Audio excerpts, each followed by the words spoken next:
This is Badass Billy Gunn, 11-time WWE Tag Team Champion, Intercontinental Champion, Hardcore Champion, and you're listening to IcoPod. You gotta hear this. And if you're not listening to this, I got 2 words for you. Suck it.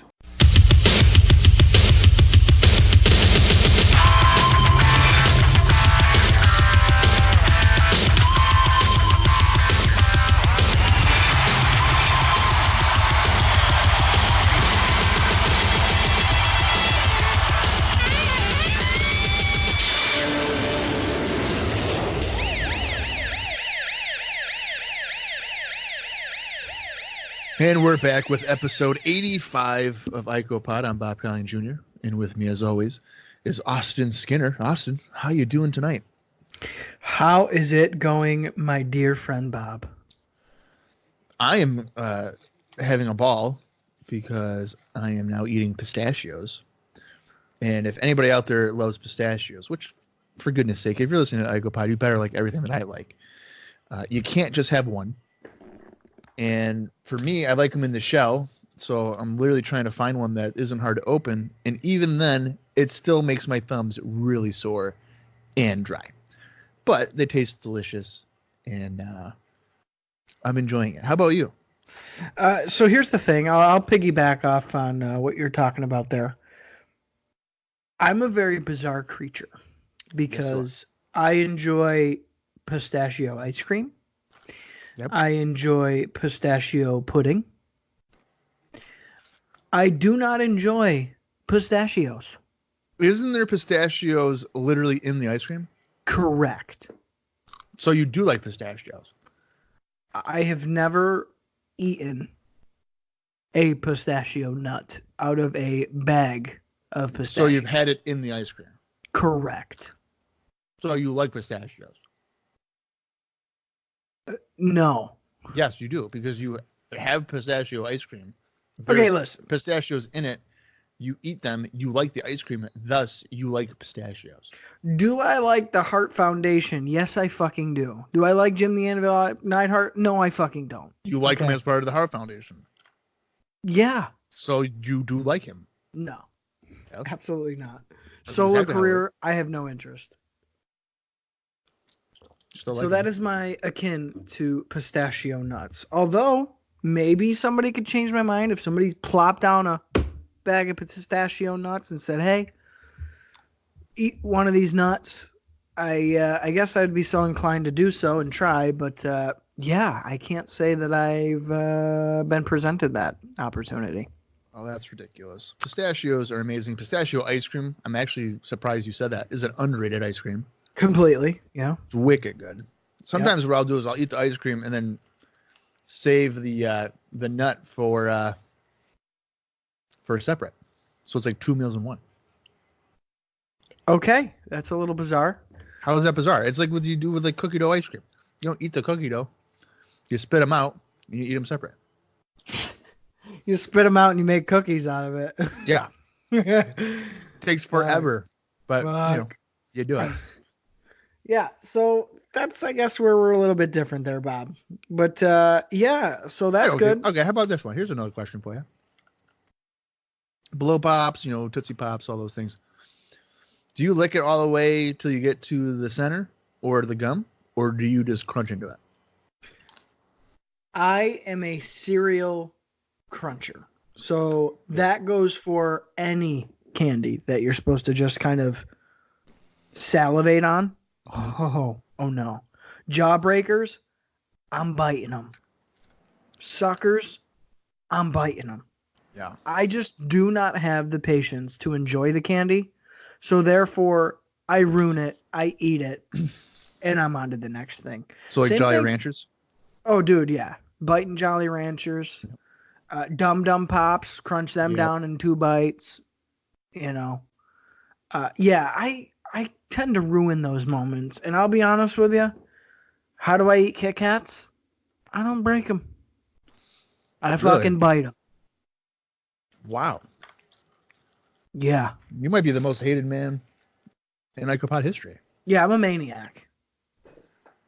Wow. So I've done the same thing with Kit Kats, and literally I've done it at work before, and people will give me the dirtiest looks. Like, you would think I was hitting on an 11-year-old. They were like, really, what are you doing? It's like, dude, I'm fucking hungry. I'm not breaking them off. It's all going in the same way. And then you get all the chocolate on your fingers, and then it melts and everything. Yeah. Yes, dude, it's so bad. No, I don't have fucking time for that. We sound like high school girls right now. Yeah, then it melts on your hands, and it's just like, I gotta go wash off, and I can't do that. Well, what looks stupider? You biting into the Kit Kat, or you going like, what the? Yeah, fuck? probably the second one. Yeah. Yeah. So I don't want to fucking hear it. Okay. I think there was Kit Kat. Shut up. I think there was one time I was eating a Kit Kat, and I don't know how it happened, but like I put my elbow on the table, and there was chocolate on my elbow. Did you lick it off? No, I did not lick it off. I got a napkin and got rid of it, but I was like, how the fuck did it get there? I got to say, I think Kit Kats melt exceptionally fast. They really do. So it's an epidemic. Yeah. We got to figure out what's going on with that. Speaking of Kit Kats, though, Halloween right around the corner. Yeah. So that's exciting. I have literally no plans because I am a 25-year-old adult male. What day of the week does it fall on? Do we know? I believe Halloween this year is on a Thursday. Is it? Correct. Well, if we get our butts in gear, maybe I can release Halloween Havoc 94 on Halloween. That would be pretty fucking impressive. I would have to think so, right? Yeah, I'd be pretty impressed by that. So we'll have to make that a reality. Maybe as a Halloween treat, I'll have Sarah on. What? We tried it once before, and she fell asleep. Not on the air, but before we even got on. Yeah, she sleeps a lot. Yeah, well, she works really early. She also is working now, or she's sleeping now. So, I mean, she started off pretty good today for about 10 minutes for the double recording that we do. And then she went to the bedroom, and she's been asleep ever since. I mean, do you blame her, though? No. No. And if anything, I'm grateful because it's kind of weird to do this with an audience. I've been in that position before, and I do not enjoy it. Yeah. So yeah, I totally agree with you. It's a little uncomfortable, but you know. Well, you just feel rude because you're not talking to them. I don't care. You know, they know what they're getting into. Well, yeah. You know, I'm not going to stop my routine. Yeah, fuck that. We don't stop for nothing. I don't make compromises. 1,200 miles away, we're still here. I'm sitting in my closet with an iPhone pair of headphones on. We're fucking still here, buddy. Yeah. I have, you know, maybe I'll have like a, kid or something. And then I'm not going to parent-teacher conferences. I'm going to talk about Raw from 2001. Suck it. Yeah. And not only that, has Bob had a couple drinks? Yeah, Bob has. Sure. Do I hit her a couple times? I have to. You know, gotta shut her up. You know, right? That's what you do. I shouldn't make domestic violence jokes. I'll take that back. She beats me up all the time. So it's okay if the girl does it to the guy. That is true. That's scientifically proven. That's what Dr. Phil says. Right. Really Speaking of punches in the face. I can't stop eating these pistachios. Oh, I know. So if you guys can hear me chewing on them, I'm sorry. I'm trying to stall for you. Okay. Speaking of punching in the face. Yeah. It's kind of what I wanted to do to myself. Watching what we had to watch this week. Way to hype it up in a good way there, Austin. I was trying to avoid it. Like, I was trying to think, okay, how can I phrase this in a nice way? Self-assault, I went with, because that just seemed to make the most sense.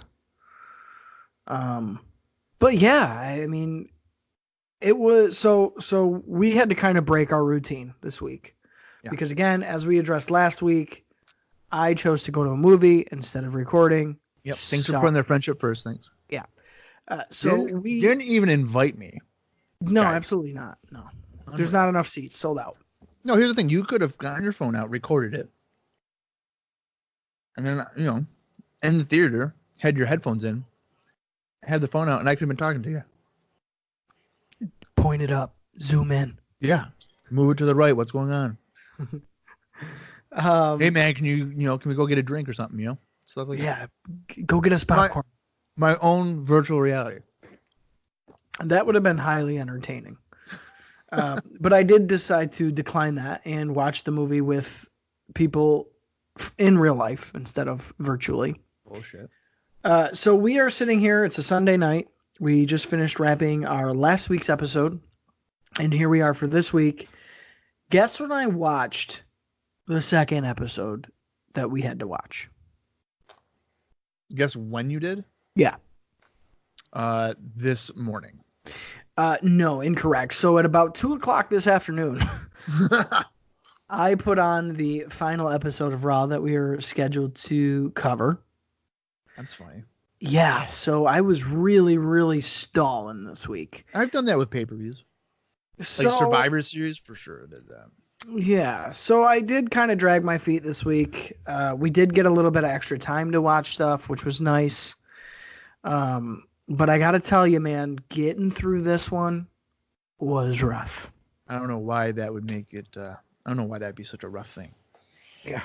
It's a strong episode. But before we get into the episode, we got to do our usual routine. Observer notes, house show notes, and some syndication. So let's get into some observer notes. There's only 3 of them. But this first one might be a little bit surprising. The WWF attempted to sign Conan from AAA. And apparently that was an attempt because AAA drew fairly well in New York and Chicago recently. However, Conan has decided to remain loyal to AAA as he has 18 months remaining on his contract. Wow. I could totally see why they were interested in signing Conan in 94. I think that would have been either really good or a flop. Well, I agree with you because what I've seen for him in AAA, like 94, is with Jake Roberts. And those matches aren't great because, well, Jake Roberts. But yeah. Conan, his look is pretty good.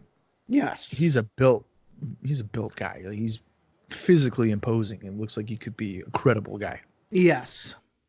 Yes. When you say it could be good or it could be bad, I would have to say it would probably be bad. I agree. I think it would come off very Quang-esque. It's not even that, my friend.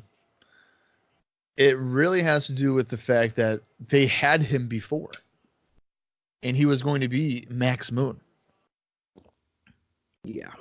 So, I mean, or he was Max Moon. I think he made an appearance. I don't know if it was ever televised, but he did make an appearance. I know Paul Diamond ended up being Max Moon on any other 93 showcases, but I would have to think they would find a way to really make it bad. They've had for years had problems being able to correctly promote people that they didn't create. Mostly because they didn't want to. Agreed. So, and not only that, but especially for non-white wrestlers. Usually you're kind of pigeonholed. So that's kind of why I was leaning more towards like a Quang deal, where it would be more so a gimmick. Right. It would. Than an actual superstar.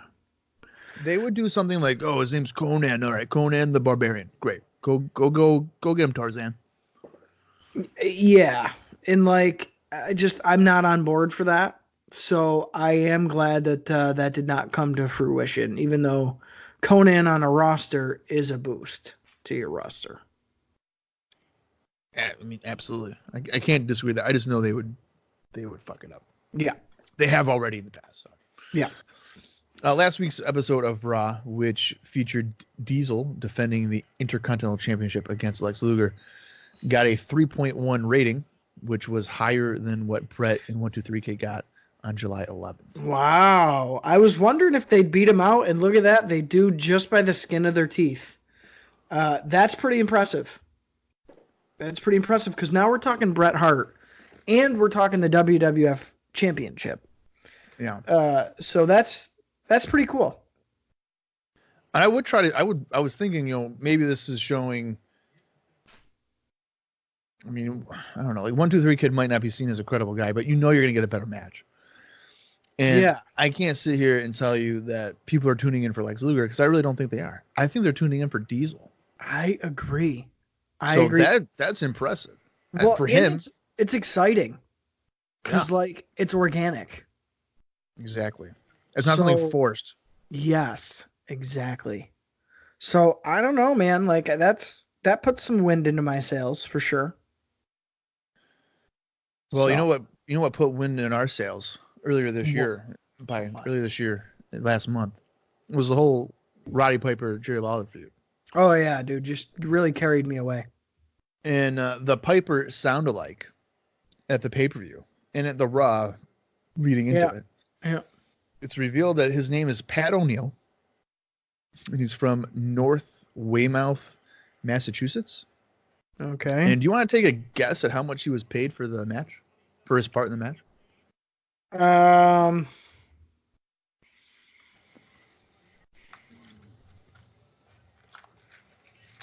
Mind you, $1,000. Mind you, he stood at ringside, did virtually nothing, stood around, got covered up by Roddy Piper, and you think he got paid $1,000? I think he got paid $1,000 just because probably Piper played a part in that. All right, well, double it. $2,000? He got paid $2,000. Holy shit! I thought I was high at 1,000. Yeah, I did too.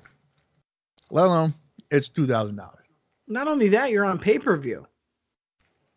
So doesn't what that if- cover some of the costs? Like, hey, you have bragging rights. You were on a WWF pay-per-view. I don't know. I would laugh hysterically if he got paid more money than any of the performers. Like any of the wrestlers. $2,000. In '94, when they ain't handing out $2,000 checks, that's kind of a big deal. I wonder if it might be like Raw and the pay-per-view. Regardless, who is this guy? A nobody, isn't he? I don't think we'd ever see him again. Well, even in entertainment, he's nobody. Yeah, no, he's nobody. So to pay a guy $2,000, holy shit. Yeah, that's absolutely ridiculous. I would take that in a heartbeat. Oh my god, absolutely. I would have done it for $500. I would have done it for nothing. I would be like, I was on WWE pay-per-view. Well, that's what I'm saying. I mean, you get that kind of exposure. Fuck the money. Like if he ain't gonna do it for $2,000, there's 10 guys behind him that will. Absolutely. Holy shit! Yeah, that's fucking ridiculous. Yeah. Let's go to house shows, which normally have low payoffs anyways. The first one is from Tampa, Florida, the Sun Dome on July 23rd, 1994, and it had 3,000 fans in attendance. The card featured the following matches: Jeff Jarrett taking on Doink the Clown, WWF Women's Champion Alundra Blaze defending against Luna Vachon, Jerry Lawler in singles action against Duke Girosi, Ted DiBiase's Undertaker taking on Sparky Plug, Bam Bam Bigelow battling Mabel, Adam Bomb squaring off against Quebecer Pierre, the Heavenly Bodies in tag team action against the Smoking Guns, and your main event was WWF Intercontinental Champion Diesel defending against Razor Ramon inside a steel cage. So, I'm probably gonna go to that one. Strictly because Tampa's close. There's a steel cage match main event. And we didn't fly overseas for any of the shows last week. So I'm probably feeling a little guilty. I'm probably looking for a little WWF action. I'm probably going to go to this one, but I ain't getting great seats because you can see the steel cage match from any seat in the house, most likely. So that's kind of where I'm at with it. Nothing stand out, nothing major. It is nice to see the Heavenly Bodies back on a card. Yep. So maybe just to kind of see how they're working and how health-wise they're doing. That would be something to be said for. But other than that, I'm kind of just going out of convenience, I think. Well, I'm a sucker for a cage match. A plane ticket for me is probably about $300 if I plan it in advance. I'll spend the weekend with you, and I'll go to the house show. How about that? All right, that sounds good. All right, cool. Because the next day, we're going to fly back to New York because they're in North Tonawanda, New York, at the Melody Fair on July 24th, 1994. Now, there's no attendance figures, so I can't possibly tell you how many people were there. But here's the card for it. Duke Drosy taking on Adam Bomb. WWF Women's Champion Alundra Blaze squaring off against Luna Vachon. Ted DiBiase's Undertaker taking on Sparky Plug. Mabel battling Bam Bam Bigelow. Doink the Clown in singles action against Jeff Jarrett. Heavenly Bodies against Smoking Guns. And WWF Intercontinental Champion Diesel defending against Razor Ramon. Okay, so the exact same card, basically. Yep, but we're going to fly back to New York together. Yeah, and but watch they took the cage match away. Well, the cage couldn't fit on the plane. Well, then I'm staying my ass in Tampa for a long weekend. That's bullshit. Yeah, I'm not fucking going. And it's at some county fair. Outside, At probably the smells Melody like Fair. Yeah, it smells like cow shit. There's all weird, creepy people eating funnel cakes around me. Yeah. No, I'm skipping that shit. Best ticket in town. Absolutely not. So, despite it being the same card, aside from the cage match, we'll go to the first one and skip the second one. For me, that's what's happening. I can't disagree with you. So, yeah, I wouldn't. The cage match really plays a partner, I guess. A huge role, completely. Yeah. And that sounds ridiculous, but it fucking does. Yeah, we're aware how just insane it is, but it's exactly what's going on here. Yeah. Continuing on to some syndication news. On the July 23rd edition of Superstars, 1-2-3 Kid was in singles action against Jeff Jarrett. This is a rematch from King of the Ring, where 1-2-3 Kid scored a big victory over Jarrett. And of course, that led to Jarrett then destroying 1-2-3 Kid afterward. Jarrett starts the match by stalling briefly before being taken down by Kid. With an arm drag, Kid works over Jarrett's arm for a few moments as the match starts off rather slowly. Jarrett drives Kid down on the mat with a back suplex. He then sends Kid hard back first into the corner and shows off his muscles to the crowd. Jarrett drives his forearm into Kid's lower back, followed up by a scoop slam, and he continues to taunt the fans. Kid misses a spinning heel kick, but controls Jeff with a side headlock moments later anyway. Jarrett plants Kid with a DDT as the show goes to commercial. Jarrett kicks out of a roll-up attempt and casually beats Kid down. Jeff misses a splash and lands groin first across the middle rope. Jarrett misses a standing dropkick, and Kid begins to battle his way back. Kid delivers a spinning heel kick, but only gets a 2 count. Jarrett avoids a running crossbody, and Kid rolls to the floor. Kid kicks Jarrett on the floor, and they begin to brawl. Kid misses a clothesline, and he hits the ring post. The bell has rung, and both men have been counted out. What did you think of the rematch from King of the Ring on Superstars? Well, I'll tell you what. When you sent me the video, I was like, okay. I had to dig through some shit, but here we go. Because we've seen these guys work together before, and I was into it. So we get quick bursts to start things off in the beginning, but action, of course, slows right down. A lot of quick spots, a lot of crispness. These guys were working on the exact same page. There's good chemistry. And they're getting some good time here to get shit out, and it doesn't feel rushed, which was nice. The double count out, it's kind of forced, but I'm glad there was no clear-cut winner between these two. I just want to program with them at this point. Jeff being aggressive, the aggressor, taking shit serious. 1-2-3 Kid with the awesome offense, meshing with him well. It fits. It makes sense. We should be getting more of this and less of like Jeff Jarrett doing the clown. Mm-hmm. Jeff hits a nasty pile driver after the bell, a second one before he's led away by referees. Big boos, big time. And then Jeff's calling he's calling 1-2-3 Kid back to the ring as he's getting let out, which I thought was good because it's like the bastard heel. Like he just destroyed him and then calls him a coward for having to get, dragged out to the back. So I thought it was super solid. I was into it. I like both of these guys when they're working together. I like when Jeff's taking wrestling serious and has a serious program written in for him, or at least a serious match. So yeah, I was into this one. I thought it was pretty good. I was also glad there wasn't a clean finish. Yeah. Because I would love for these guys to be on SummerSlam against each other. Give them 15 minutes. And I'd give the win to Kid at this point. But I was really nervous first watching it that Kid was going to lose cleanly to Jeff Jarrett. Yeah, and I think that would have done some damage. 100%, because you can't have him work a 25-minute classic with Brett. No. And then your follow-up to that is to have him lose a match to Jeff Jarrett on Superstars. I think Jeff Jarrett, ever since King of the Ring, where he showed the aggression and attitude change or what have you, was the best thing they've done for him. And I think having him drift away from Doink, or at least that's what it looks like. Right. Aside from house shows. But in terms of television presentation, keep him the hell away from Doink.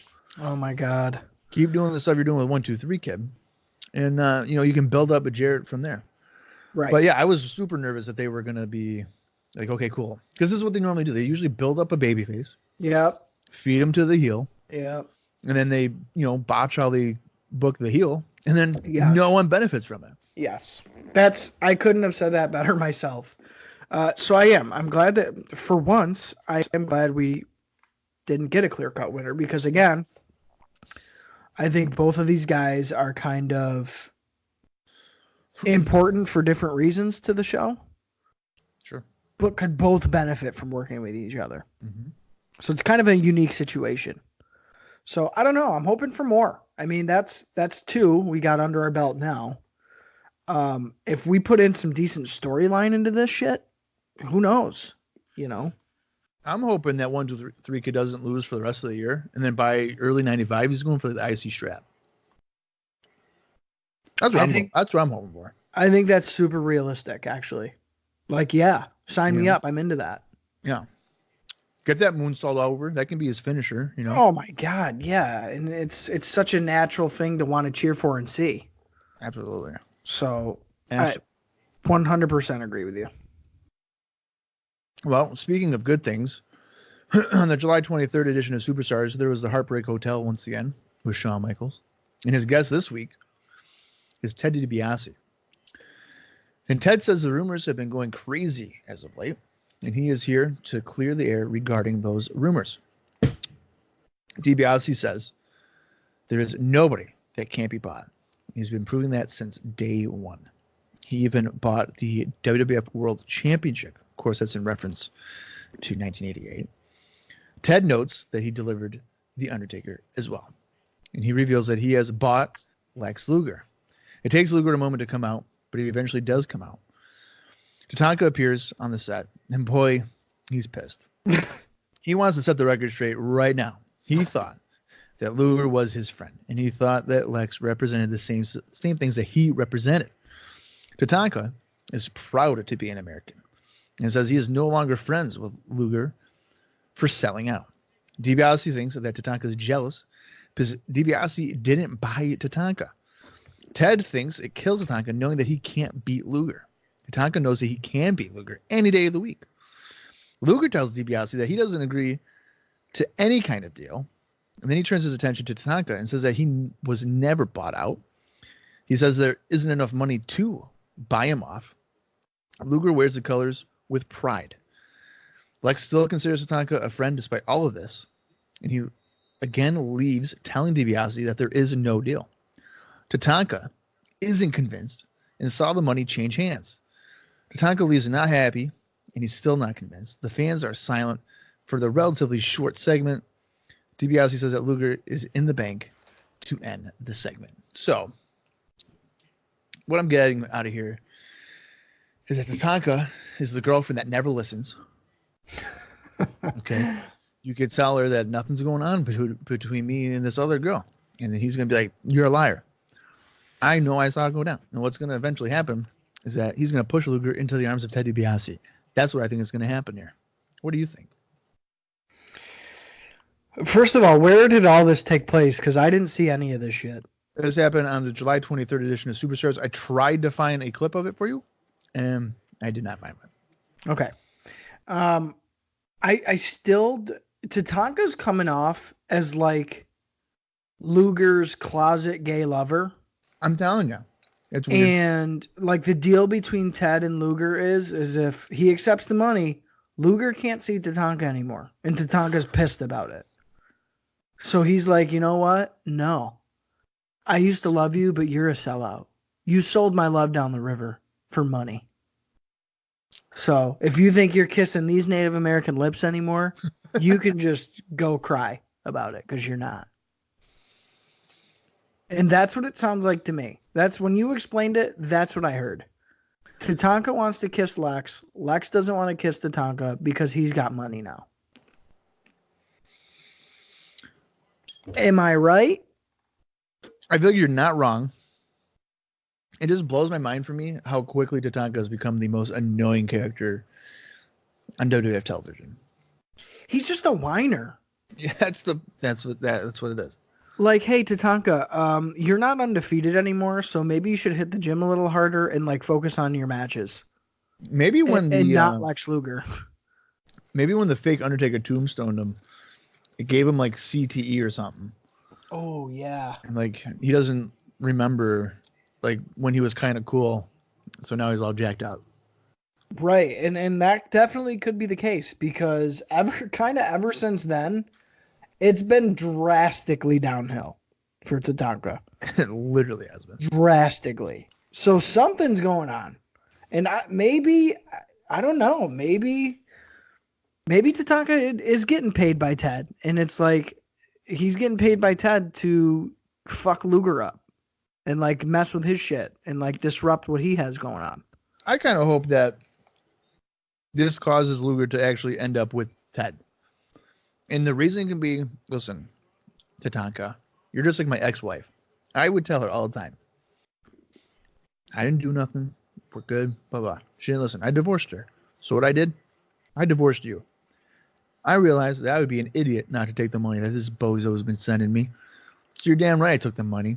Go fuck off. I burned down your village, and I'm going to go beat you up at SummerSlam. See you later.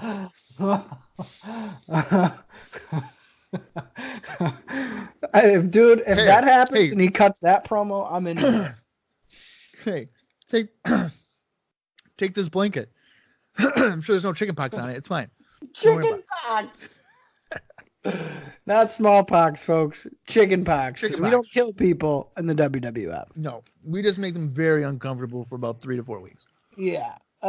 So it is what it is. I mean, do I have any interest in this? Absolutely fucking not. No. I just want this little TV angle to be done. So either Tatanka can go feud with like Doink the Clown or something, and Lex can kind of move on to what he needs to do. You want to know what's absolutely hilarious is that this match at this time last year would have been a pretty big deal. It would have been fucking huge. And now it's a fucking joke. And now it's like, are you fucking kidding me with this bullshit? Yeah. Yeah.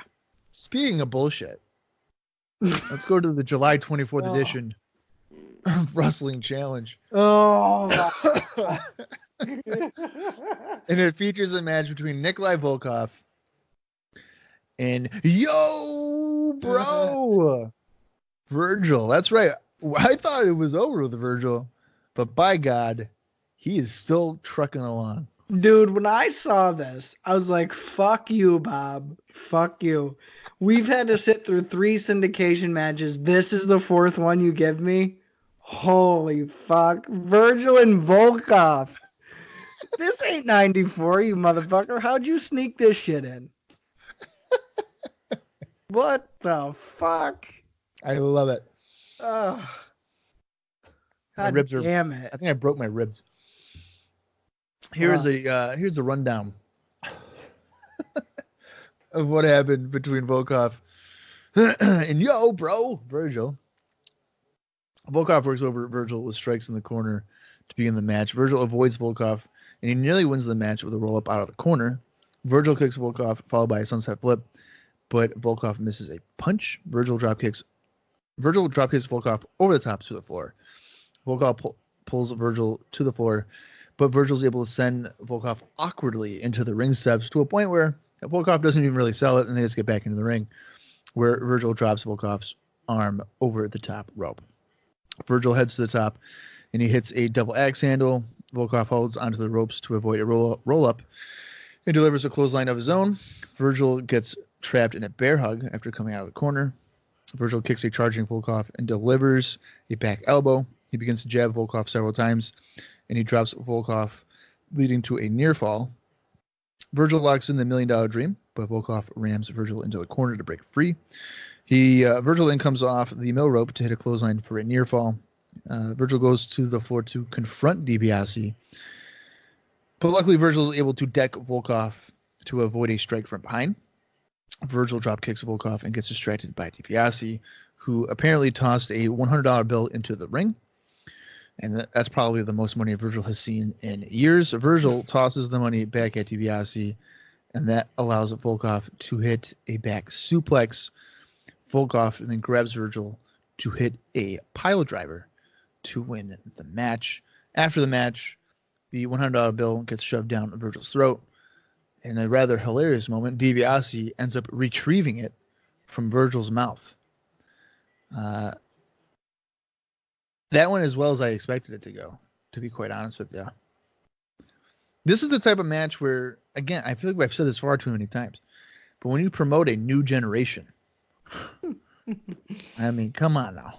This is not what you would ideally be expecting.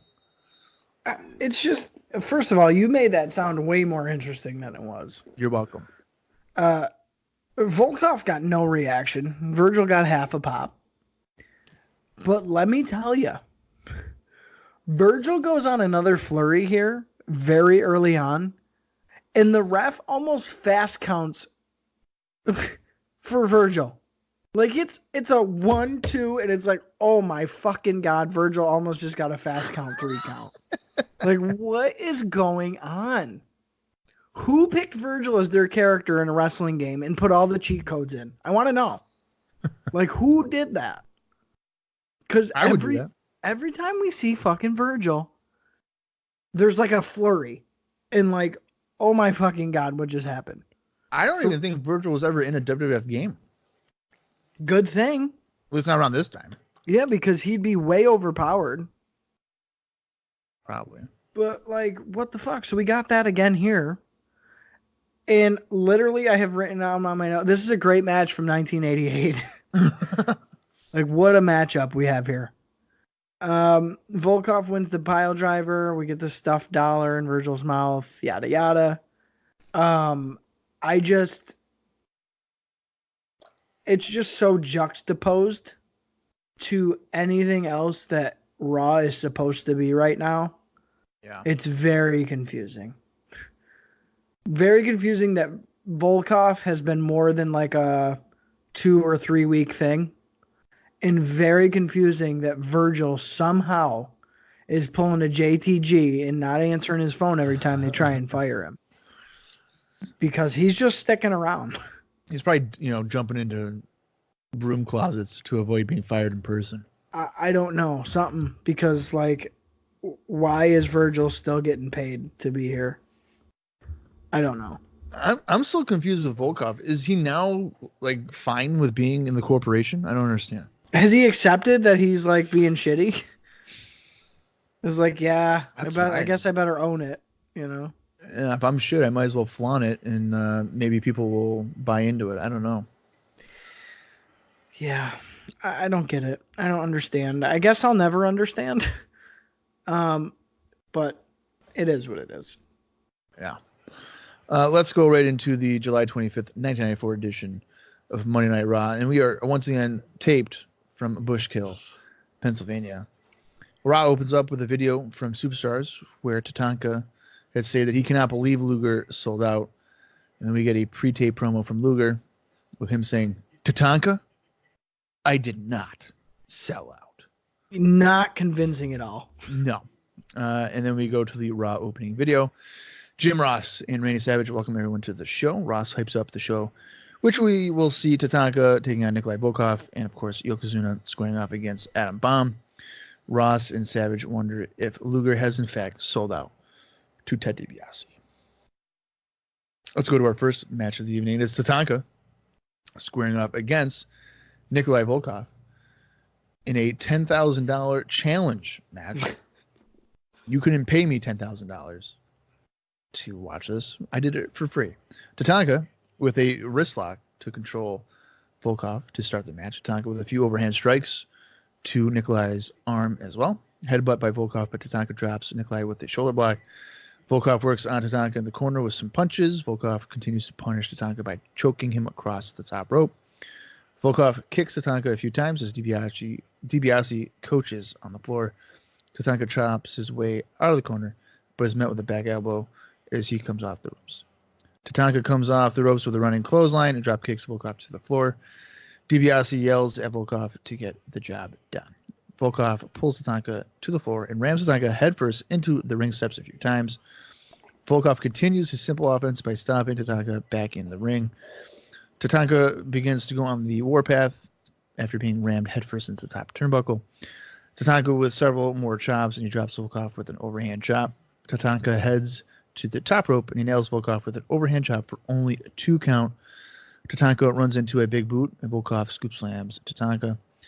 Tatanka is able to counter a scoop slam with an inside cradle, and he wins the match. Now, after the match, Randy Savage enters the ring, and he says that DiBiase owes Tatanka some money. And DiBiase says that he is, in fact, a man of his word, and he admits that he was actually pretty impressed by Tatanka. And he says that Tatanka may have earned the money. He then taunts Tatanka by saying that DiBiase taunts Tatanka by saying that he could never do what he did tonight to his Lex Luger. Tatanka responds by saying he can beat Lex Luger on his worst day. Luger then makes his way down to the ring. DiBiase wants Tatanka to challenge Lex Luger right now. Luger asks Tatanka if he truly thinks he can beat him. Tatanka knows that he can beat Tatanka anytime, any place. So Luger accepts the challenge and says he will be there whenever Tatanka wants to fight. So, obviously, Volkoff Tatanka is a dreadful match. You're not going to get entertaining quality in the slightest out of it. And now it would appear that Luger and Tatanka are in fact going to wrestle. And the whole premise of the feud is that Tatanka thinks Luger has sold out. Luger now for about 2 or 3 weeks insists he has not. So really the heel in this to me is Tatanka for not trusting Lex Luger. And not letting it go. Like, holy shit, man. Like, what does Lex have to do to, like, prove it to Tatanka? That he has. Here's my bank statements, okay? I didn't do anything. I haven't got any money. Like, Jesus. Really quick to kind of pick through the match here. These guys worked at a fucking snail's pace. Tatanka even, like, half-assed jogged to the ring. He didn't run. He wasn't doing his chops. He was, like, dogging it. Tatanka basically has no offense the whole match. That's what it seemed like. And then gets, like, the inside cradle. So, like, that's so dumb. But I absolutely love that out of nowhere, Randy Savage is in the ring immediately. And as the music is even so, give him his $10,000, like screaming down at Ted DiBiase as soon as the fucking match is over. Like, what is, you're looking, you're watching, and then they break away from the ring. They're showing Ted and Nikolai on the outside. You see Savage in the background pacing in the ring. It's like, what the fuck is going on here? Savage is there immediately, and I thought it was the funniest shit ever. Because he kept telling Ted to pay the guy. So I loved that. I love that Tatanka's at the point where now he's argued so much. Like, now Savage is like, I got you, brother. Step back. And it's like, now Savage is going to argue for him. I don't know. I don't like the face-off. I don't like that Lex was basically ignoring that $1 Million Man was even there. Because, like, he's still orchestrating this whole shit. And like Lex was just totally ignoring it and just focusing on Tatanka. He didn't even like say anything to Ted DiBiase. So I didn't like that. I didn't think it made sense. Because like, is he with him or not? Just like fucking say, dude, go away. Like this doesn't concern you. And like whatever. So I don't know. I feel like they're still trying to like teeter-totter a little bit. Like, oh, maybe. But like Lex has already said it a couple times. Just not on Raw. So I don't know. It's just this match was fucking trash. And I feel like any interest they tried to gain back with the Lex Luger coming out, the challenges and stuff, really all you still have to look forward to is a Lex Luger Tatanka match. So like, no, I'm not looking forward to that. Like if that was the big payoff, you fucking failed. Yeah, this goes back to what you kind of said a few episodes ago. Once again, a show centered around Ted DiBiase. We're going on close to a month now where every Raw has some kind of correlation with DiBiase. When you put so much focus on a non-wrestler at this point, it's going to water it down. The main angle right now going to SummerSlam that's got the most direct build is this match. Yeah. And it is not strong. No. It is not a match at this point that we would want to see. So when you have that as your main contributing build to SummerSlam, I'm thinking the buy rate for SummerSlam might not be great because you're going into Undertaker, which is just ridiculous. And then you have Bret Owen, which we know is going to be a good match. But is Owen a believable main eventer? Are people going to want to pay to see that on a pay-per-view? We don't know. And then you have this one where you have Tatanka, who was previously this, warpath dominating Native American, and he was getting pretty good traction, and now is a whiny bitch who will not listen to what Lex Luger has to tell him for weeks. There's no real personal feud. It's just a matter of Tatanka not trusting or believing what Luger says. I don't feel like it doesn't feel like a heated rivalry. Not only that, it feels out of character. Yeah. Like who is this guy? This ain't Tatanka. Like who the fuck is this? No, it's not meshing very well. No. So your top three matches, like I just mentioned, are Undertaker, Bret Owen, and then this. I mean, hopefully they do 1, 2, 3 Kid Jarrett or something, and Razor and Diesel in a rematch or something. Yeah. Then maybe you can flush it out, but right. Yeah, I just don't know. I wish I knew where this was coming from. And I think that's my biggest problem with it. It's just, again, it feels so out of character. If there was any indication that they were friends, like tight, good friends at any point, then I could get invested into it. But it came out of nowhere. They're like associates at best. They're coworkers. Yeah. They don't hang out outside of work. No. They say hi and bye. And they've worked on maybe one project together, but not really. But Tatanka's making it seem like he was my next door neighbor. We're bros. You tell me everything. I invited you to my dinner table. You turn your back on me. We broke bread, Lex Luger. And you take this man's money. And you break my heart. Fucking A. Shut up, dude. It's just bad. It's just bad. It's so poorly written. It is. No effort has gone into this. This is like Bruce Pritchard and Vince McMahon and all them trying to come up with a good soap opera story or something, and just failing miserably at it. You know what would be great is if Lex did turn full heel and called his new finisher Manifest Destiny. There you go. And his first victim is Tatanka. Yeah. You want to see heel, buddy? Here you fucking go. We come up with really great ideas, almost 30 years after the fact. Well, where were we? Tell them where I was, Bob. You were in your dad's ball sack. Okay, right. And where were you? In about, what, kindergarten? Yeah, shitting in your pants still. I think it was potty train. Oh, we'll I see. might have had a couple of accidents, but I was Yeah. technically potty trained. That remains to be seen.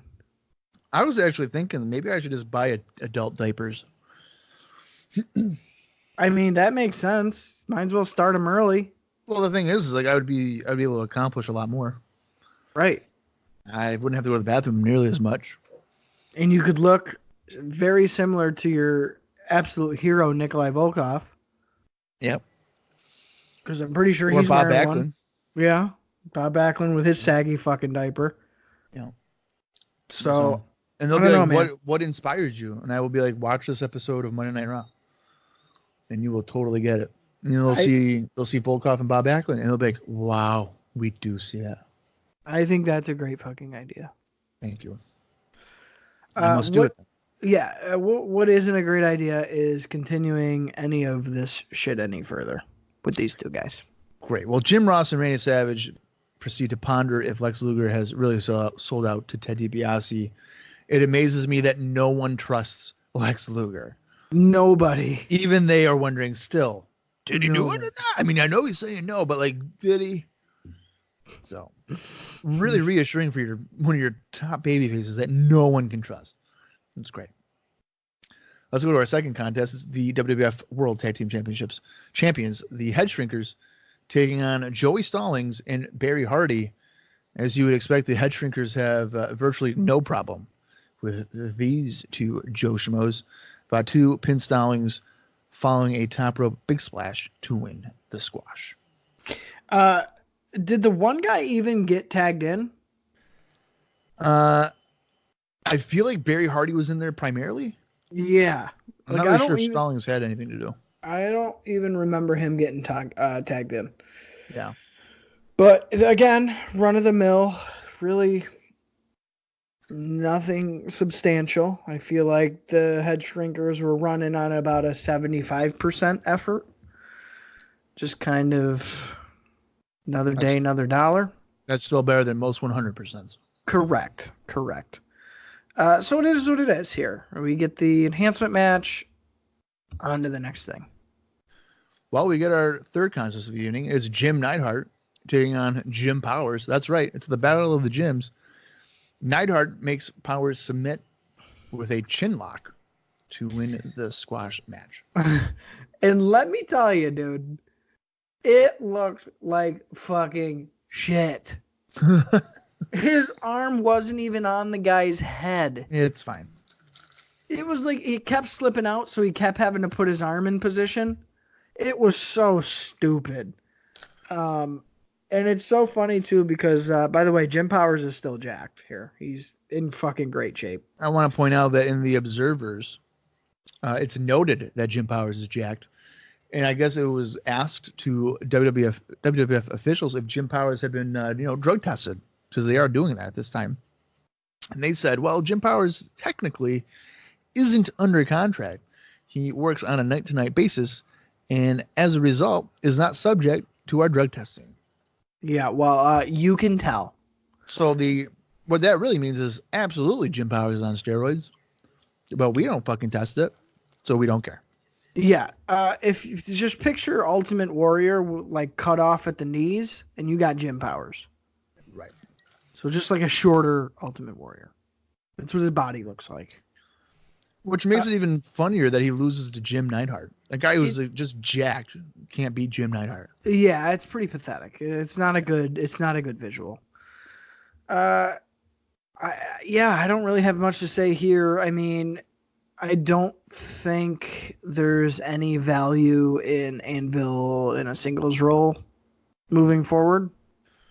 I don't know what you can do with him. Especially if that's his finish. The horrible, so obviously fake application of a submission hold that we got there. Yeah, it was pretty bad. To make up for that, though, we got a video promoting next week's show. Dun dun dun dun dun dun. The bad guy. Bum bum bum bum bum bum. A former WWF Intercontinental Champion. Dun dun dun dun dun dun. Shawn Michaels. Bum bum bum bum bum. Bum. The man who wrestled Razor Ramon in a ladder match at WrestleMania 10. Bum bum bum bum bum bum. Looking for revenge. Dun dun dun dun dun dun. Next week on Raw, Shawn Michaels takes on Razor Ramon in a WrestleMania 10 rematch, only on Monday Night Raw. Fuck you out of that. Yeah, so that's a huge match. Yeah, Yeah, and they better be live. the They better be biggest live one. for that. I believe they are. Yeah, Yeah, that'd be August 1st, and I think Youngstown, Ohio, and they are live for that. yeah. So I am already much looking forward to next week's Raw, more so than I have in a couple weeks. So that's exciting. Yeah, the last this week and last week, we needed that one, folks. Yeah, Ramon we needed that Michaels. announcement. Yeah, Yeah, we definitely needed that. for sure. What we also need is Jim Ross standing in the ring, and he introduces WWF Women's Champion Alundra Blaze. Ross mentions that Blaze issued a challenge to any female challenger, and Ross says that Luna Vachon was the first to accept the challenge. Blaze has finished Vachon off and is done with her now. Ross says that next week, Bull Nakano will be challenging Blaze next week on Monday Night Raw. Blaze puts Nakano over as a tough competitor. Luna Vachon runs down to the ring and says she is responsible for bringing Nakano to America. And she says that and then simply leaves. So thanks. Blaze says that she will always have the title. So not only are we getting Shawn Michaels and Razor Ramon next week on Raw, it appears that we're going to be getting WWF Women's Champion Alundra Blaze defending the championship against Bull Nakano. What do you think about that announcement? Yeah, fuck you out of that. It's not what we've seen the last several times we've seen Alundra Blaze. Something different, a different opponent, an opponent that I know is fucking good. So yeah, I'm totally into that. I really didn't get the Luna thing. Like she kind of is like a little goblin that comes out and is like, meh, meh, and then like goes back and hides. It's like, oh, Yeah. Luna didn't have anything to do with this shit. And it just sucks because at this time, your women's division is literally like one person. It's Alundra Blaze and Luna Vachon. Yeah. So I don't know. That's just it's you're in such a box, such a corner. I guess you do weird shit sometimes, but I am looking forward to that match next week. Yeah, I've been a fan of Bull Nakano, so it'll be fun to kind of have her on IcoPod for hopefully a little while. And Alundra Blaze certainly needs the challengers to make her even remotely worthwhile. Yeah, we need some fresh shit. For a women's division, absolutely. Let's go to our fourth contest of the evening. It is, in fact, Yokozuna taking on Adam Bomb. Oh, you're going to skip over our New Generation commercial? I did this time. Because at this Okay. point, it doesn't even feel like a new generation. Well, this is a different one. I know it is. But go ahead. Not that really anybody cares but me. No, I'm sure there's people that care. I just skip over. Okay, so we're getting a spaghetti dinner at an Italian restaurant with what is basically, it seems like, being painted as the mob. So it's guys in all black suits sitting at this long Italian restaurant table. Main guy calls over the waiter, demands, put Raw on. Waiter tells him we don't have cable. So a guy immediately to the left stands up and assumingly puts a pistol in the guy's chest. As to say, if you don't have Raw, you don't have a fucking life anymore.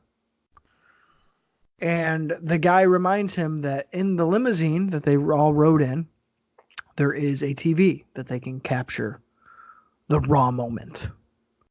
So we cut to a couple of Italian guys with the waiter sitting in the middle with a tray of pizza, as what we assume they're doing as watching Raw.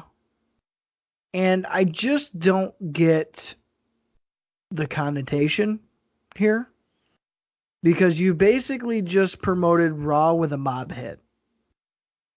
It just doesn't seem to have mass appeal. So I was a little confused by that. I didn't think it was funny at all. No. Um, And I feel like that's what they were going for. well, they were going for, if you don't watch Raw, watch out, the mafia will take you out or something. That's what it felt like. Yeah, and I don't know. I didn't really. I guess I didn't really like that. It was just kind of weird. Yeah, and then again, it wasn't funny. The whole delivery of it was just like, oh, you don't have cable. All right, well, we can take care of that. And they go into the limo or whatever. I don't know. I feel like they're not really good with this whole, vignettes and stuff to put people over. I think that's a weak spot for them for sure. I agree, and I think it's because they're trying to be something they're not. Yeah. They're trying to be a production company when they're not. You're a wrestling show. Put your stars on the commercials and just be done with it.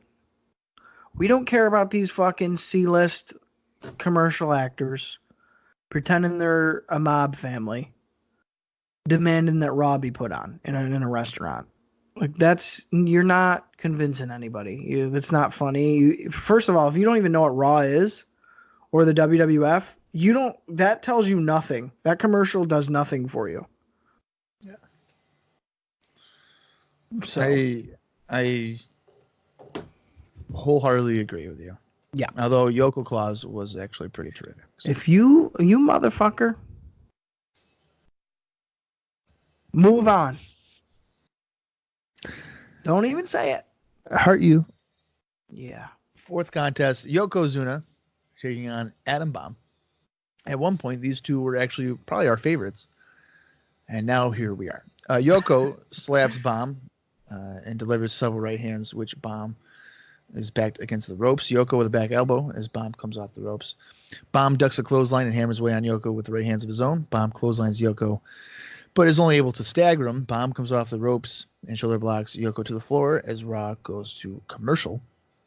Bomb wants a test of strength, but Yoko doesn't really go for it. Yoko with a chop, and he drops Bomb with a headbutt. Yoko works on Bomb in the corner with a few chops and a clothesline. Yoko has a nerve hold on Bomb to keep control of the contest. Bomb elbows his way out of the hold, and he comes off the ropes, but is met with a clothesline from Yokozuna. Yoko misses a running backsplash in the corner, and Bomb tries to follow up with clotheslines. Bomb counters a backdrop attempt with a DDT. He then heads to the top rope, and he hits Yoko with a flying clothesline. Bomb elbow drops Yoko as Harvey Whippleman and Kwang come down to the ringside. Kwang trips Bomb, and this causes Bomb to leave the ring, and he attacks Kwang. Bomb scoop slams Kwang on the floor, and as a result of this, is counted out. After the match, Bomb grabs Harvey Whippleman, his former manager, and tosses him onto Kwang. Bomb returns to the ring, and he doesn't know what happened. I don't know what happened either. What do you think of this Yokozuna Adam Bomb featured match?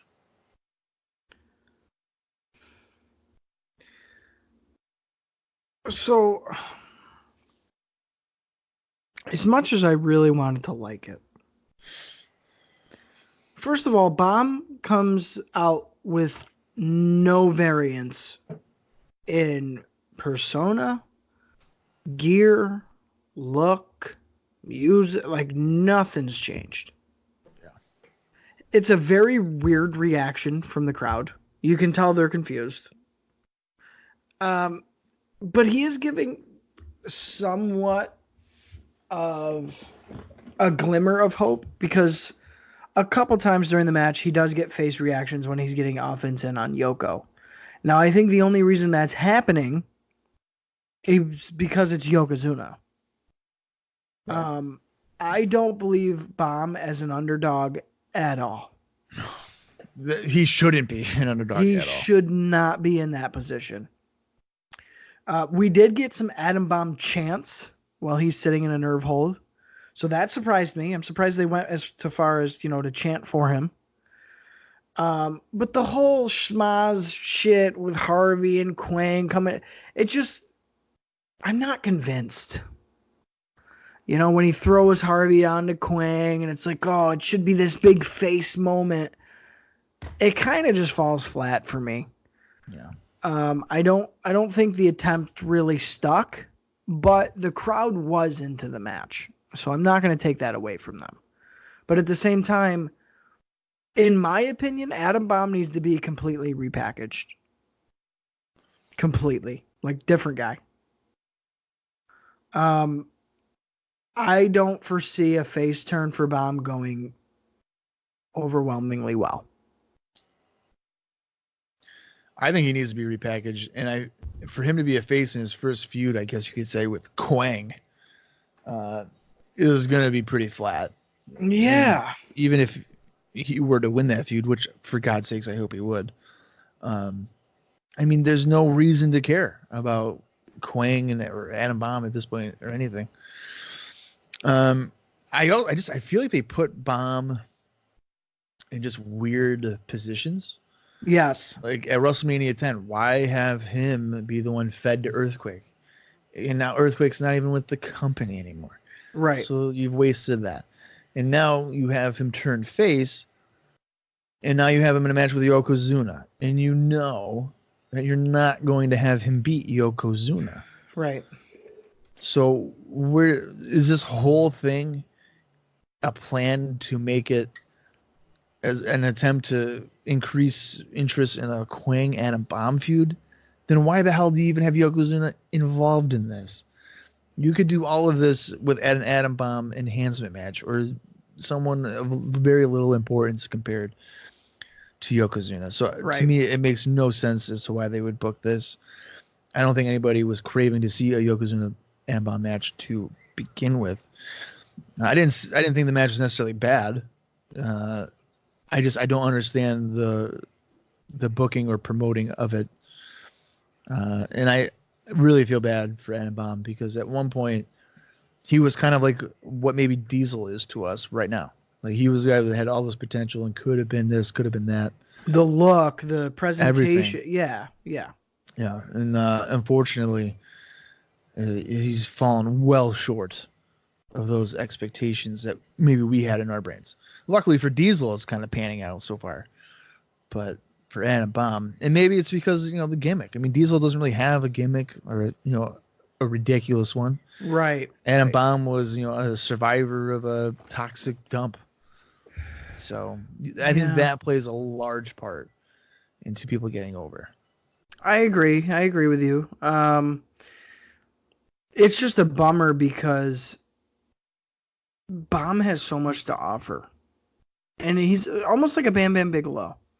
Has so much to offer. But I think you nailed it. He's just put in really awkward spots. It's just not everything, even face, heel, it just seems to fall flat. Yeah. So I think we're right on track. I think if this is going to work, Adam Bomb needs to not be Adam Bomb. But I don't know. I don't think what that's... do you change him to? Just anything? I feel like with him, it's got to be based more in reality.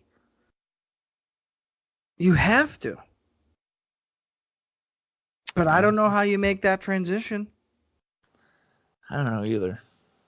I don't know. Luckily, that's not our job. Our job is to talk about something that happened decades previously. Yeah. Let's go to the SummerSlam 1994 report with Todd Pettengill. SummerSlam is only 5 weeks away and will be taking place on a Monday.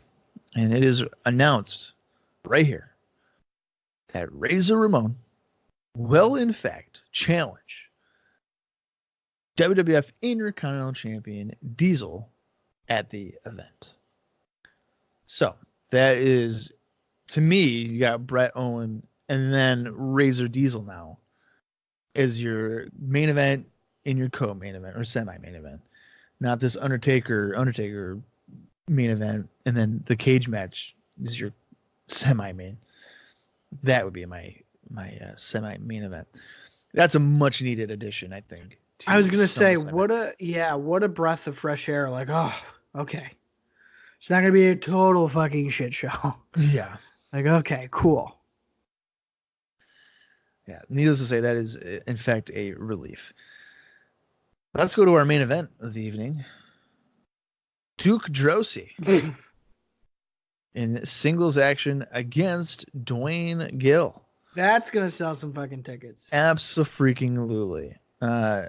I bet you Droese will be at SummerSlam. Oh, for sure. Yeah, taking out the trash. Droese wins the match following a tilt-a-whirl power slam. Now, during the match, Jerry Lawler called in and he naturally insulted Droese throughout the match, which is to be expected since they do have an angle and they are working house shows. Did anything memorable come out of Jerry Lawler's mouth for you, Austin? Yeah, there is. There's a couple. I think, I think it's funny that King plays the basically, I've been trying to call in for the last 15 minutes and somebody keeps putting me on hold. So that was how he kind of started things out. Yeah. He says the only reason he hit Duke Droese with a can is because he couldn't find a baseball bat. So he doesn't know why he's mad. He says when Duke Droese is on TV, it isn't television, it's smell-o-vision, which again, I just think is a great line. Because I'm corny and I like corny shit like that. King does say that next week we do have a King's Court, and his special guest is Bob Backlund. Hell to the yeah. Fuck no. Oh, come on. To that. Bob Backlund, the comeback. No. Sign me up. There was really nothing special about the match. I was more focused on what Lawler was talking about, and it kind of seemed to drone on a little bit. Duke's finish is cool, though. The tilt-a-whirl one is good, and when he does a stupid elbow. No, not the stupid elbow. The tilt-a-whirl thing's cool. Yeah. Kind of following that, we got another breakdown of next week, and it's looking stacked, dude. 2 featured matches are like, holy fuck, it's about time we're getting some good shit. So we got Razor to Shawn looking forward to, and Bull versus Blaze. Mm-hmm. So right there, I mean, that's 2 out of potentially 4 or 5 matches that we know are going to be pretty solid as long as they don't meddle with them too much. Right. So I am looking forward to that. Kind of going in my wrap up for the week here. It was most definitely a filler week of Raw again. This episode specifically, really nothing worth going out of your way to watch. I think the bomb face turn again fell pretty flat, and that sucks because I was kind of really looking forward to seeing how that was going to come off. As he's basically the same guy, like nothing's changed. More forgettable squash matches too here, so just kind of a chore. Like I said, this week I just was like over it, wasn't feeling it. Dragged my feet watching it, and then when I finally got to it, I was like, fuck, no wonder why I wasn't really looking forward to it. So it is what it is. Hopefully we're on a major upswing, though, because like I said, if we can go next week and have a fucking killer show and carry us for the next couple, only a few more weeks until SummerSlam, we should be golden. Well, I was dreading this episode, and let me tell you, it fucking delivered in terms of being dreadful. Wasn't really a fan of it. There's nothing really even talk about. I mean, the best thing out of the show was that Ramon Diesel was announced for SummerSlam for me. Really, aside from that, I wasn't digging anything. Right. We have 3. That's right, 3 more Raws before we get to Sunday Night Slam, which is a USA special. Is that a full show? It is. It's a 2-hour show. I will send it to you. Don't worry. Okay. Kind of similar to the March to WrestleManias and stuff like that. I think they kind of renamed it to Sunday Night Slam. Okay. So we have 3 Raws, August 1st, the 8th and 15th, and then we will do Sunday Night Slam.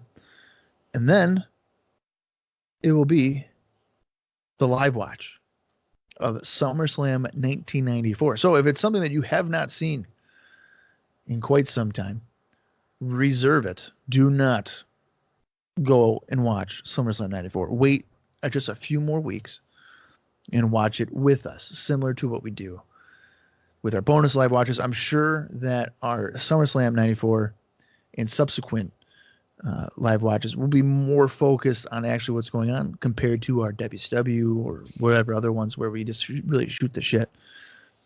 We'll be heavily focused, I would imagine, on WWF goings on. However, we also might just shoot the shit. Who knows? We'll see what's going to transpire, but that's usually all action stuff anyway. So it's not going to be needed to know what's going on with promos and all those other things. So we'll see how it goes. Yeah, it's kind of a switch up for us. And you know what? I'm actually really, really excited for it because as I've kind of discussed before, naturally we're more involved and more invested in the WWF pay-per-views when they come up. And I got to be honest, taking notes for a 2.5 hour show, little rough, especially when it's all action. Yeah. So I think the live watch is not only going to benefit us in terms of our mental sanity, but I think it's also going to benefit the listeners because, hey, when I'm watching this shit and taking notes, I'm popping on shit. I'm getting mad. I'm like invested in it. And I think doing it the note way, as again, I've touched on, you lose a little bit of that just because you are so focused on noting more of the action and less of your own reaction. So I think it's going to be quite a welcomed change. I am really, really looking forward to that. And I'm very glad that SummerSlam 94 is going to be our first kind of live watch through for the regular series. I think it's going to be beneficial for all sides, and I am really looking forward to it. I am as well, and I hope that everybody listening to this will give it a shot. And tell your friends. You know, I see a lot of times on Twitter, various podcasts will, plug their shit, and kudos to them. For me, it's just, it feels weird to be like, "Yo, check us out. This is what we do." Blah blah blah. I'm more of like a word of mouth, a natural build. Yeah. So, to the loyal listeners out there, hopefully you guys will spread IcoPod like it's a virus. And we'll be infecting computers all over the world, as we already do. And if it's not too itchy for some of you new listeners, this virus that we have, feel free to spread it as well. I know there's at least about 100 of you floating out around there. So spread it around. It's super casual, and I think that's the best part. I feel like podcasts these days take themselves way too serious. Yeah. We obviously are in the exact opposite direction. So if you like a casual listen, kick your feet up. Even if you're driving, kick your feet up. Hit play, and we'll take you on a journey back to the golden days. Not the golden era, the golden days of the WWF. The new generation. There you go. For Austin Skinner, I'm Bob Conley Jr., and this is the ever-evolving IcoPod. You gotta hear it.